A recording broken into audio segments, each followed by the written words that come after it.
Hello, and welcome to this latest installment of Blackboard Professional Learning. Today we are going to be looking at how to create discussion boards to help facilitate communication peer-to-peer and also between students and teachers in the classroom. We're going to begin right away, assuming that those of you that are watching this video already know how to access content folders within Blackboard. Here I have created a professional development folder that I'm going to use just for training purposes. In order to create a discussion board, I'm going to take the option of creating the discussion board directly in the content folder. By clicking on Tools, I get a drop-down menu, and Discussion Board is the first option available. When I click on Discussion Board, it's going to take me to a page where it asks me if I want to create a link to the discussion board. I have a choice of either linking directly to the discussion board page, selecting a discussion board topic, or creating a new topic. We're going to assume that I haven't created any topics because that is a topic that's already been created for another board that you see here in the box. So I'm going to create a new topic. I need to give the topic a name. I'm just going to say summer vacation. This is going to allow me to then put in a description, and in the description is where I want to put some type of instructions for students. So I might say something like, write 2 to 3 sentences about your summer vacation. And then tell them that after they post their original, please read and comment on 2 other posts. All right, those are very simplistic instructions. You are certainly able to make the instructions as lengthy as necessary depending on your students, what you're asking them to do. It may be necessary to give additional instructions, and definitely is dependent on what you expect out of your students. It should remain age appropriate for the grade level that you're teaching. We're going to scroll down here to topic availability. Topic availability must be marked as yes. If it is not marked as yes, students can't see it. You have a choice of displaying the discussion board for a specific length of time or not, and then cutting it off at a specific time. It's not necessary for what we're doing today, so I'm not going to set any times. But I am going to scroll down and look at the topic settings.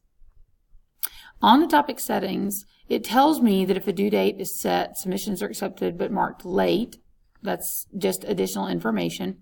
But what I really need to look at is under viewing threads and replies, do I want it to be standard view, or do I want it so that participants must create a thread in order to view other threads in the topic?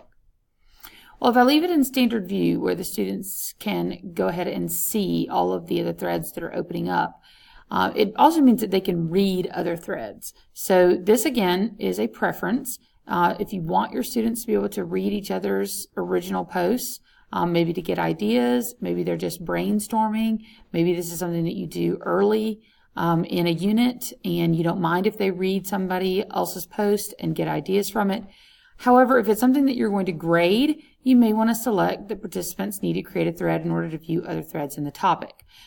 If you do select that, then it means that they will not be able to delete or edit their own posts. They can't post anonymously. And all those things are going to get set automatically. So because you're doing that, the students are not going to be able to go in there and delete and change things once they post. You have the option then to choose if you want to grade within this topic. If you choose to grade it, then you can hit grade discussion topic. A little bubble pops up and tells you that it changed. The thread alignments was changed to topic alignments. This is only really important if you are adding alignments, making sure that you are aligning everything to your standards. Some may be required to do it, others may not. If you're not required to do it and you don't set alignments, then you don't really have to worry about this part. What you do need to worry about is setting a due date. For those of you that are familiar with using Blackboard, you need due dates in order for it to roll into whatever your grading system is, Infinite Campus or whatever other system you're using. Due dates are necessary in order for it to roll over. What it does allow you to do, though, is decide how many posts you want students to have prior to actually being graded. Well, we ask for students in the instructions to make an original post and then to respond to 2 others. And since they have to create their own thread first, we know they're going to do one original, and then we can assume that the other 2 posts that they're making are going to be comments. So I'm going to say that after 3 posts, I want it to show up in my grade book as needs grading, so that I will know that that student is ready for me to go in and grade it. This also can be very helpful in the grading process because you don't have to wait until every single person is done. You can begin grading assignments as soon as one student has done their original and responded to 2 others. Don't forget to put a due date. Time doesn't have to be done in any specific increments. You can grade discussions on a rubric. I typically do grade my discussions on a rubric, but I will cover rubric grading in another professional development video, so I don't want to go into adding a rubric right now. So the next decisions that you need to make are whether or not you want to allow members that are using this to subscribe to a topic, to a thread. It's automatically going to subscribe them to the topic so that it lets them know if someone else posts on that topic, so they know that someone's posted. They can go back and look at it. It will include a link to the post. It does allow for file attachments. It allows users to reply with quotes. There are other options that you can choose if you want to choose that. But it's up to you what you decide to do. There are post tagging and post ratings that can be done, but you have to decide if your students can handle those things. And of course, it's always a good idea to talk about responsible digital citizenship before you start doing anything with discussion boards where students can potentially post judgmental things about other students. I'm going to go ahead and change this back to standard view with no grading, just for simplicity's sake, and I'm going to hit submit. This is going to take me back to the same page that we were looking at before, because we went ahead and did this under the assumption that there was no discussion board already created, that the discussion board that I wanted to use was not there. So summer vacation is the one I want to use. I don't want to link directly to the discussion board page. I want to take my students directly to the discussion board topic, and we'll look at why that's important in just a minute. So summer vacation is already highlighted. I'm going to go ahead and click next. I don't want to create a new topic here. If I create a new topic, I'm going through all those other steps again. At this point, I'm ready to go on and post summer vacation. The link name I can leave as summer vacation. It can also be changed if you wanted it to say 3rd period discussion, because maybe each class period was going to discuss something different. Then you could do that. This is where you would change the link name so that everybody's doing a summer vacation post, but maybe 3rd period has their own board, 4th period has their own board. It's really up to the teacher whether you want to change the link name. If you're good with the link name staying as it is, you can go down. The only thing else that's required is to make sure that it is marked available. If it does not say yes, it's available, then you will not, or students will not be able to access it when they go in. I'm going to go ahead and click submit so that we can see the other end of it. You can see here that there is now a summer vacation link. This is going to take my students directly to the board so that they can begin posting. These little thought bubbles that appear over here are what indicate that it is a discussion board as opposed to a blog, a journal, a wiki, or some other form of student-to-student or student-to-teacher communication. If I click on summer vacation, it takes me to the actual board. This is the topic summer vacation. Since these topics are made of individual discussion threads and they can be organized around a particular subject, threads should be treated as conversations, and so you want each student to create an original thread within the topic. Students would create a thread by clicking on Create Thread.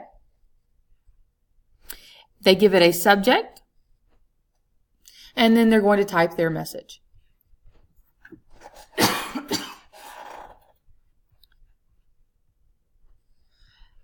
If students want to add attachments, they can browse the computer or browse the content collection to add attachments.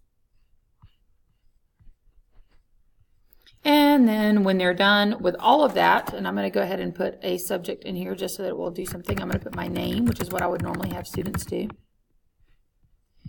And then I'm just going to say beach, so we stay in topic. And I'm going to click submit. And now it's going to take you to the list view of the discussion board. On the list view for the discussion board, it shows you that Jennifer Joyner is the author of this thread, and in this case, the thread is just titled Jennifer Joyner. That makes it easy for students to know whose they are looking at. So in this case, if you want to respond to the thread, then you would click on the actual thread.